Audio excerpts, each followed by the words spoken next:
So I recently got a hold of some Beyblades. And these are the old school Beyblades. Well, okay, not the old school Beyblades. Those are all plastic and awful. These are the metal fight Beyblades. These are actually pretty cool. And to launch these things, you've got these little dedicated launcher bits. You just stick it on the hooks and you let it rip, as they say. And if you got two of them, you can have a battle. But to get them to really do anything, you need a stadium, which I have right here. And the stadium is cool because it's all concave and they'll kind of just go in a circle. It depends on like the kind of tip and all that. Like the flat tips go a little faster. Watch this. See, look at that. That one's moving. Hold on, I'm gonna incite some violence. And you know what? Beyblade is actually really fun. At least the old metal fight stuff that I know about. This was huge back when I was in like elementary to middle school. I still kind of remember all of the meta. Like this one right here, Gravity Destroyer. This dude is badass. This is some random one, Thermal Wolf, I believe. This is just kind of garbage. And I've even been playing with 3D printing some of my own parts. This dude, if I had access to 3D printing, I would have made so many Beyblade parts back in the day. That's all I would have done with a 3D printer. Let's see if we can really get a fight going here. Oh, jeez. Okay. So, you don't want that to happen. See, this guy's just too short. Too short for his own good. We'll try this one, Pegasus something or other. And there's so much that matters, like the launch angle and stuff. Whoa. Whoa, so it can actually be a pretty good game, especially if you got a buddy. It's really fun. But unfortunately, I have ruined this game for myself, and that's entirely because I built this. This is the WMD launcher. There are different kinds of launchers in the Beyblade universe. There's the ripcord launcher, you saw that earlier. There's the string launcher. This is technically a rev-up launcher, but it's been modified to just be a string launcher. There's launchers that can spin both right and left and all this other crazy stuff. But the one I built, this one just makes the game unplayable. This is the pull starter for a lawnmower, and there is an intricate gear system involved. If I remember correctly, the total mechanical advantage is like 12-1. Mechanical advantage, is that the right term? I'm taking a very slow input and making it very fast, and that's 12-1. And so let me just give you an example here. The tip on this one is a little bit sharper, which means it doesn't move around as much. Here's with the normal ripcord launcher. Okay, decent amount of movement. This one's a little bit worn out. That's not bad. We'll switch over to the modified rev-up launcher with a string. This is more powerful. Good amount of movement there. And now we'll use the WMD. Excuse me, I need to stand up for this.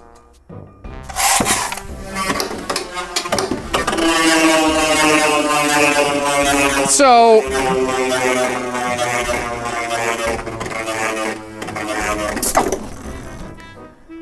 yeah, they hurt now. Just listen to this. Like, there's so much airflow coming off of that thing. Ow, jeez. And there are some with rubber tips that have like really high friction with the stadium. These ones go really fast. Now they go irresponsibly fast. Fuck, I need to stop grabbing them. This is what I mean when I say I've ruined the game. So rubber tips functionally don't exist now. Half of them just do this. Whoa, whoa.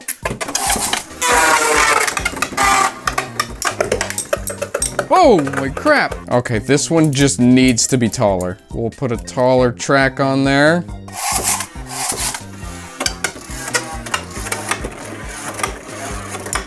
Oh, holy crap! The dude left the stadium! Stop. So the game cannot be played, like I said earlier. Whoa, that is quick. But like, you can still do stuff. Oh, that was sick. My favorite thing to do is grabbing the ones with the most recoil and then playing those. Oh. Oh!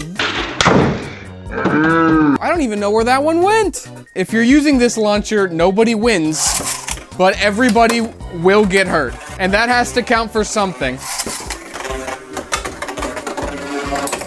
Oh, that was a sick knockout. I like to call this one the trumpets of hell, because that's where you'll end up when this thing pops out of the stadium and fucking kills you.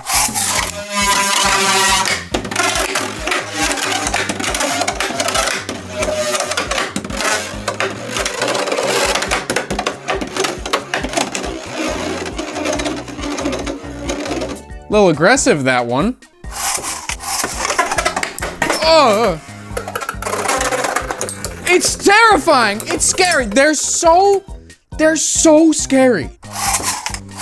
Oh, jeez, man! Oh, did that crack my monitor?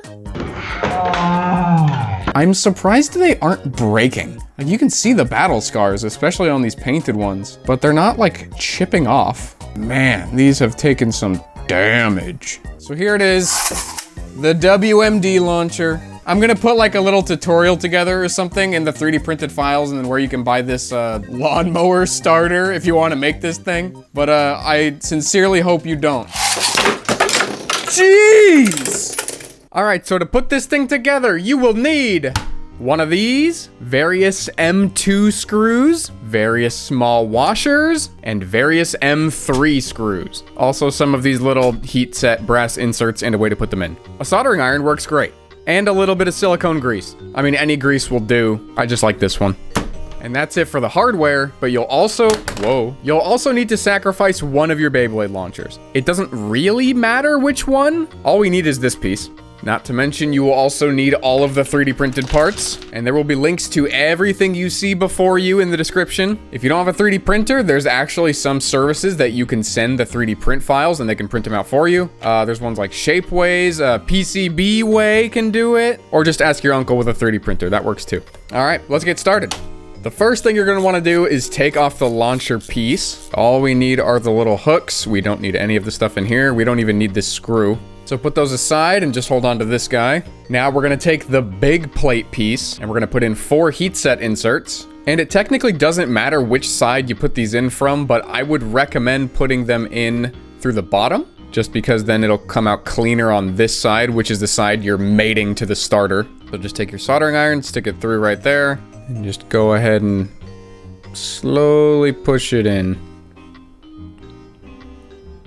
until it's just a little bit past flush. Right there. And that's what you want it to look like. So do that on all 4 corners.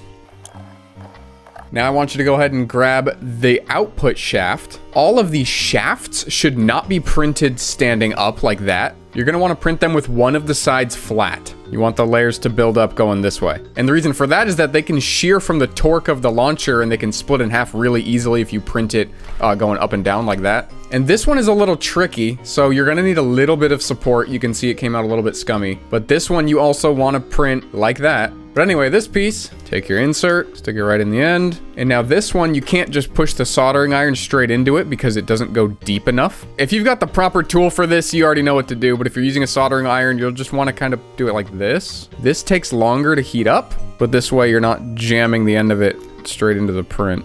All right, that looks pretty good. If you accidentally burn the print a little bit, that's no big deal. That's fine. Now you're gonna wanna take your 2 pillars and you're gonna put a heat insert in both sides of both of them. All right, those are good to go.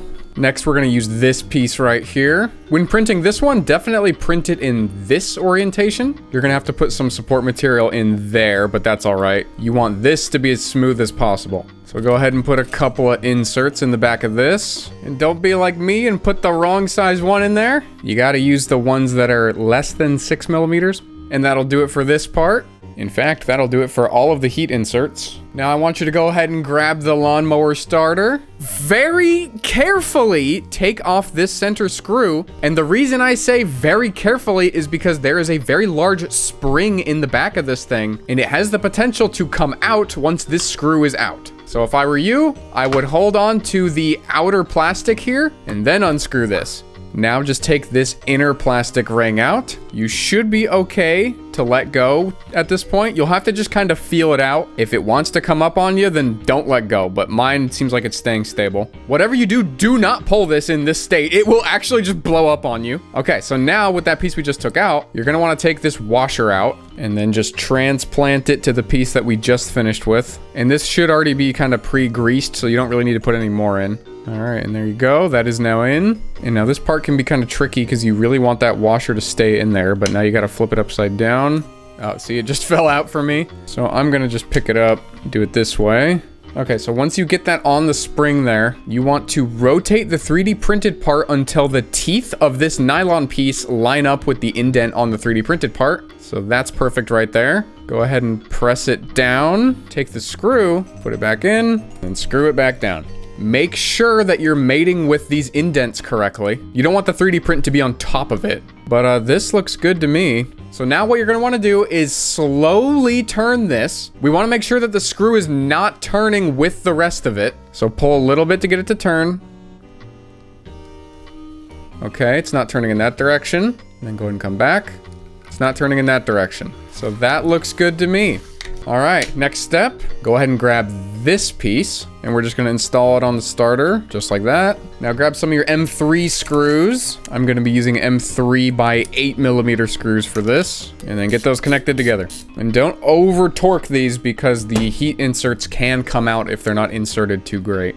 Next, you're gonna wanna take some cutters of some kind, and we need to cut down this portion of the nylon plastic. You can just start right here and snip that off, and then you can snip that off, and we wanna cut down this ridge a little bit.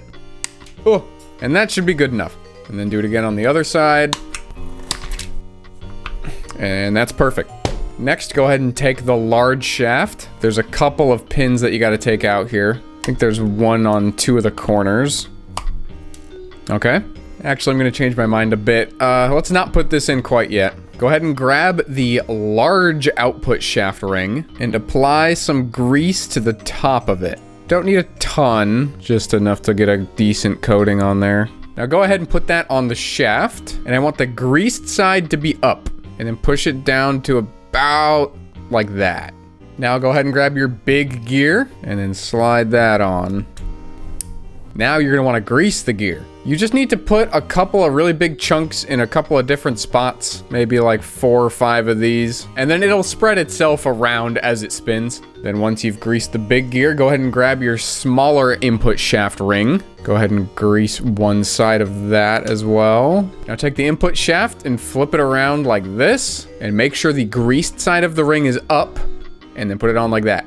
Now we'll go ahead and take the body plate. I forgot that we were supposed to take the 2 pillars and get those installed. A couple of small M3 screws. All right, so now that the pillars are put in, now we can put this in. Make sure that all of the extra holes on the body plate are on the right side of it, and then make sure the puller on the starter is on the bottom left side of it. Once you're in that orientation, you can go ahead and put it on. And for that, I'm gonna use some M3 by 10mm screws. You're probably gonna have to put a washer on it as well so it doesn't sink into these holes. And then put the screws in on the starter end. Then once that is attached, we're gonna go ahead and grease the inside of the hole on the body plate, the big one right here. But make sure not to get it into the pentagon-shaped hole. So just right along the edge. I also want you to grease the input shaft right where it meets the small ring. So all along it right there. And try and clean off some of the excess. We don't want too much of it on the shaft itself, just in the corner. All right, now go ahead and install the input shaft. Now go ahead and grab the intermediate shaft and press the intermediate gear onto it. You want about an even amount of space on each side. Now go ahead and grab a M6 washer and add some grease to both sides of that. Take your washer, set it right there, and then grease another washer and put it on the other side. Go ahead and put some grease on each of the edges of the intermediate shaft on both sides. And then we can go ahead and put it into the body plate with the bigger gear facing up, just like that. Now you're gonna wanna take the output shaft and slip a greased M6 washer onto it, and then put that into this piece. And then go ahead and grease right along the circular ridge on the output shaft. Then go ahead and install the cover, and then that will go on with some very small M2 screws. And these are just threading into the plastic, so be careful not to over torque them. Then we're gonna take this piece that looks vaguely like the channel logo, and we're gonna install that circle side up right onto the output shaft. And since the output shaft needs to be printed horizontally with support material and all that, it can be a little bit scummy, and you may need to trim it down just a tiny little bit to get it to fit. But you want to get it on there enough so that the output shaft and then the blue piece are just about flush in there. And then you want to take your launcher piece, but just note that it's going to be a little tough to get in there. But once that is on, you can secure it with another M3 screw. I think this is an M3x6, and make sure you put a washer on there. Now take another greased washer and stick that on that side, then install the small gear. And this can be kind of tough. I like to take a screwdriver with a changeable bit on the end and then just kind of, and then take the output shaft bushing and install that, same way. And then another greased washer, and now you should be able to install this top plate. Then secure it down with a couple more M3 screws. Make sure the 2 big gears got greased, by the way. That's really important. And that's it. Now you're gonna notice right off the bat here that it's a bit tight. And see, it doesn't even retract from...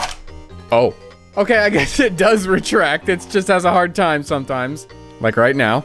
And you know what? That is okay, because there is kind of a break-in period with this thing. And the best way to break it in is really just to use it. If you want, you can also go back through and re-grease stuff if you think you didn't do a great job. But honestly, it just takes some time.